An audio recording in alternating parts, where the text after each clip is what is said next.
संभल अक्टूबर के मेले कहते लगातार 3 महीने जितने कहते आ सकते भावे लाहौर पूरे हो गए भावे कवाबों के गला हों और कहते सामने खेल के मैदान में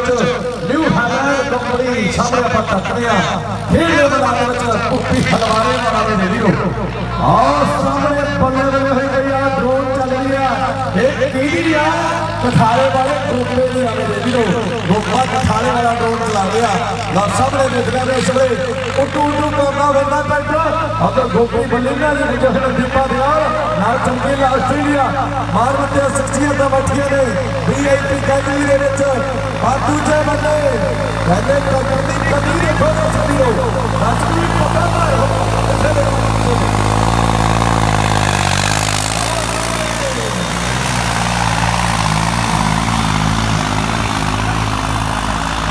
बच्चे दूर हटो करके बच्चे पासे चले जाते हैं बहुत सारी परेशानी लगे हुए हैं राजू भाई एक दूसरे कबड्डी का कोई बहुत बड़ा नाम है न्यूजीलैंड की कबड्डी के चेयरमैन साहब भाई पम्मी बनीना जी न्यूजीलैंड उन्होंने नाम गुरजीत बनीना जमीला ऑस्ट्रेलिया ते गोपी बनीना वाले बड़ा नाम आया है वो आप थोड़े टाइम बाद दसांगे भी आने वाले दिनों में इस मेले का प्राइज पहला नाम जो की होगा एक सस्पेंस है साढ़े वीर कहने आप क्योंकि यारी जीते मसाले भी मेरे वीरों अज इस मेले उत्ते बोल रही है साढ़े वीर गोपी हुई आए हुए हैं विशेषता उनका नाम हर एक देखो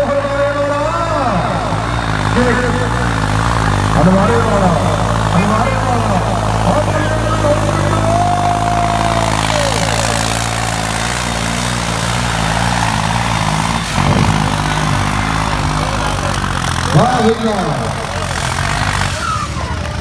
ਇਹਦਾ ਟਾਈਮ ਆ